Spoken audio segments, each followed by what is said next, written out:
ರಾಜ್ಯ ಸರ್ಕಾರ ಖಾಲಿ ಚೊಂಬಿನ ಜಾಹೀರಾತನ್ನ ಕೊಟ್ಟ ವಿಚಾರಕ್ಕೆ ಸಂಬಂಧಪಟ್ಟ ಹಾಗೆ ದೇವೇಗೌಡರು ನಿನ್ನೆ ರಾಜ್ಯ ಸರ್ಕಾರ ಖಾಲಿ ಚೊಂಬು ಮೋದಿ ಅಕ್ಷಯ ಪಾತ್ರೆ ಅಂತ ಹೇಳಿಕೆ ಕೊಟ್ಟಿದ್ರು. ದೇವೇಗೌಡರ ಹೇಳಿಕೆಗೆ ಇವತ್ತು ಸಿಎಂ ಸಿದ್ದರಾಮಯ್ಯ ತಿರುಗೇಟು ಕೊಟ್ಟಿದ್ದಾರೆ.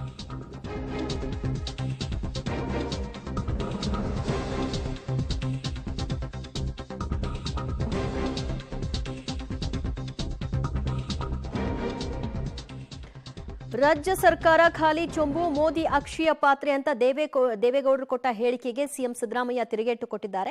ದೇವೇಗೌಡರೇ ಎಲ್ಲಿದೆ ಅಕ್ಷಯ ಪಾತ್ರೆ ಅಂತ ಪ್ರಶ್ನಿಸಿದ್ದಾರೆ. ಬಿಜೆಪಿ ಜೆಡಿಎಸ್ ಚುನಾವಣಾ ಮೈತ್ರಿ ಮಾಡ್ಕೊಂಡಿದ್ದಾರೆ. ಕಳೆದ ಚುನಾವಣೆಯಲ್ಲಿ ಏನಂತ ಹೇಳಿದ್ರು ದೇವೇಗೌಡರು? ನಾನು ಏನಾದ್ರು ಪುನರ್ಜನ್ಮ ಇದ್ರೆ, ಇನ್ನೊಂದು ಜನ್ಮದಲ್ಲಿ ಹುಟ್ಟದಾದ್ರೆ ನಾನು ಮುಂದಿನ ಜನ್ಮದಲ್ಲಿ ಮುಸಲ್ಮಾನ್ ಹುಟ್ಟುತ್ತೇನೆ ಅಂತ ಹೇಳಿದ್ರು.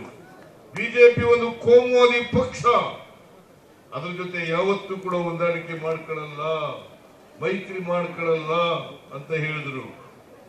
ಇನ್ನೂ ಒಂದು ಹೆಜ್ಜೆ ಮುಂದೆ ಹೋಗಿ ದೇವೇಗೌಡರು ಹೇಳಿದ್ರು, ಒಂದ್ ವೇಳೆ ನರೇಂದ್ರ ಮೋದಿ ಅವರು ಪ್ರಧಾನಮಂತ್ರಿ ಆಗ್ಬಿಟ್ರೆ ಈ ದೇಶನೇ ಬಿಟ್ಟು ಹೊರಟೋಗ್ತೀನಿ ನಾನು ಅಂತ ಹೇಳಿದ್ರು.